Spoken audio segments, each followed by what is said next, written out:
Jom Ripso YouTube, I am the Khmer Rouge. If you ever wondered what the world looks like when you don't take the red pill or the blue pill, this channel is just for you. In today's video, I'll be discussing the very hot topic of Milo Yiannopoulos and why he was not normalizing pedophilia. You might have seen videos about this topic from people on the left and the right, but I like to throw in an outsider's perspective on the matter. And I'll be starting this video using classic SJW dictionary usage.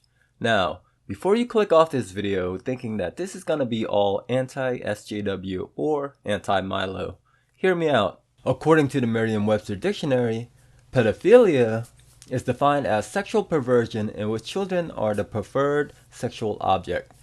Specifically, a psychological disorder in which an adult has sexual fantasies about or engages in sexual act with a prepubescent child. Prepubescent is defined as of relating to, being in, or occurring in the period of development immediately preceding puberty. For girls, puberty usually starts around 11 years old. For boys, puberty starts around 12. In Milo's case, he said that he was 14 years old when he had relations with the priest. Was Milo young when he had his experience with the priest? Yes. Was it pedophilia? No. 14 is past the age of prepubescence.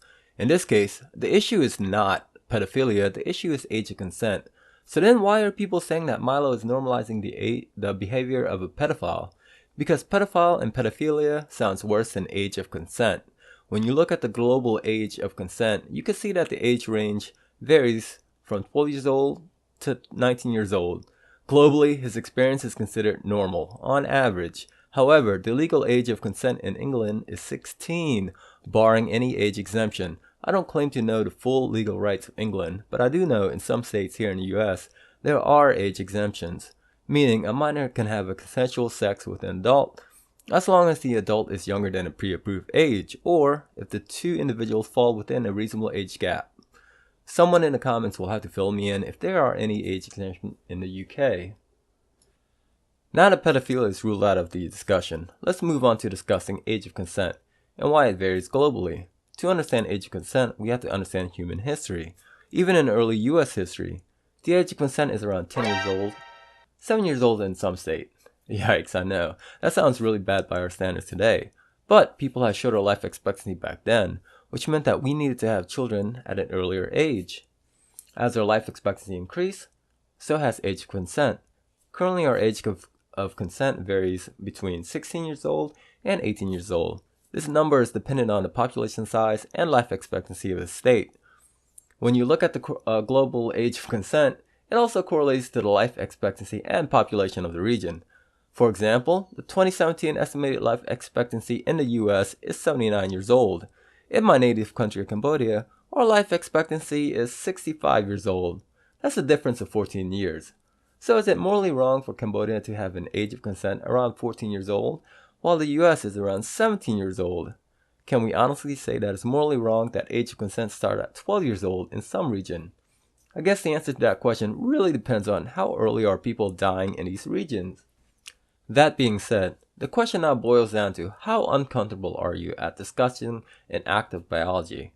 Why is sex a taboo? Sex is not a social construct, it is not institutional. Sex has nothing to do with religion. Sex is a natural process of reproduction. So why are governments policing biology? Well, another reason why the US raised its age of consent was to try to reduce the amount of teenage pregnancy at the hands of adults 20 years or older. While the rate of teenage pregnancy have dropped over the years, it is not in direct correlation with the age of consent increase. We can see the US is still the world leader of teenage pregnancy, followed by New Zealand, then England and Wales. All of these countries share the same age of consent, 16 years or older.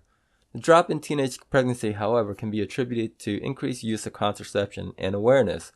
Why is this fact important? Because we are punishing adults for having consensual sex. I know, this is a dangerous statement in the Western world, but we have to ask ourselves honestly, what, if any, is the difference between an adult partner and a teenage partner, besides age and your personal distaste? What, if any, is the difference in risk between a teenage partner and an adult partner? Is it consent? Two teenagers can have consensual sex, but if an adult is involved, Suddenly, the teenager is no longer capable of giving consent? I don't see the logic in that. You still have the same chance of getting an STD, you still have the same chance of getting pregnant. Teenagers are still going to have sex. They are biologically programmed to have sex, regardless of age of consent. Right now, some of you might be thinking, is this guy a child abuser? No, I have a 10 years age gap rule, where I don't date women 10 years younger or 10 years over my age. Ideally, I prefer women who are within 5 years of my age, but that is a story for another day. Anyway, age of consent is not morally wrong. I understand it's easy to say it's morally wrong when your life expectancy is on the high side. I know you guys are comfortable in the 80 plus age range, but some of us are in the 60s and below. Hell, people in South Africa have an estimated life expectancy of 50 years old. Sex is not taboo, it is necessary for human survival. Instead of shaming Milo for enjoying a relation while within the global norm of consent, we should teach our teens about sex, its purpose, its benefits, its side effects. We need to remove the taboo associated with sex so that we're comfortable with a natural biology. Sex is necessary and enjoyable.